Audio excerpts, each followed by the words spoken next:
트럼프 대통령이 4년 만에 다시 돌아왔습니다. 그의 두 번째 취임식에서는 미국 우선주의를 강조하며 보호무역주의를 통해 대미무역 적자를 줄이겠다는 강력한 의지를 드러냈습니다. We will be the envy of every nation, and we will not allow ourselves to be taken advantage of any longer. During every single day of the Trump administration, I will very simply put America first. 이러한 발언은 한국과 같은 수출 의존 국가들에게 새로운 도전 과제를 던지는 신호탄이라 할 수 있습니다. 그의 정책이 한국 경제에 미칠 영향을 함께 살펴보겠습니다. 트럼프 대통령의 재임은 한국 경제에 여러 도전 과제를 안길 가능성이 높습니다. 가장 큰 변수는 한미 FTA 재협상과 관세 강화입니다. 트럼프 대통령은 미국 노동자와 가족을 보호하기 위한 무역 시스템 개편을 강조하며 대미 수출 의존도가 높은 한국에 부담을 줄 수 있는 보호무역주의를 강화할 것으로 보입니다. 또한 글로벌 공급망 재편은 한국 기업들에게 생산 기반 재배치와 추가 투자 부담을 안길 가능성이 큽니다. 대중국 견제와 제조업 부흥 의지는 한국 기업들에게 미국 내 투자를 요구하며 비용 상승과 경쟁 심화를 초래할 수 있습니다. 환율 변동성도 중요한 변수입니다. 트럼프 대통령의 발언은 무역 상대국들의 환율 정책에 강력히 대응할 뜻을 담고 있어 이는 원화 달러 간 변동성을 확대시켜 한국 수출 경쟁력에 악영향을 미칠 수 있습니다. 마지막으로 지정학적 긴장은 한반도를 둘러싼 불확실성을 키울 수 있습니다. 북한 비핵화 협상의 교착 상태와 미중 갈등 심화는 투자와 경제 활동 전반에 부정적인 영향을 미칠 가능성이 큽니다.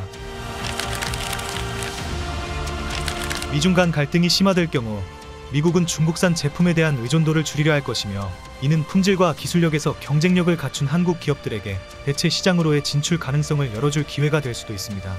첨단 기술 분야 협력도 중요한 기회입니다. 트럼프 대통령이 강조한 AI와 반도체 기술 혁신은 한미 간의 시너지 창출 가능성을 제시합니다. 특히 AI 연구 개발에서 협력을 강화한다면 양국은 글로벌 기술 경쟁에서 우위를 점할 수 있을 것입니다. 결국 트럼프 시대는 한국이 기술, 에너지, 대체 시장에서 새로운 가능성을 모색할 중요한 시기라 할 수 있습니다. 트럼프 대통령의 정책 변화에 효과적으로 대응하려면 한국은 다각적인 접근으로 위기를 기회로 바꾸는 전략을 마련해야 합니다. 수출 시장을 다변화하고 대미 의존도를 낮추며 동남아시아와 유럽 등 신흥시장으로의 진출을 가속화해야 합니다. AI, 반도체, 배터리 등 미래 성장 동력을 중심으로 한미 간 R&D 프로젝트와 기술 교류를 활성화해 글로벌 기술 표준을 선도할 발판을 마련해야 합니다. 스마트 공장 도입, 디지털 전환, 친환경 기술 개발을 통해 제조업 경쟁력을 강화하고 글로벌 공급망 변화에도 유연하게 대응해야 합니다.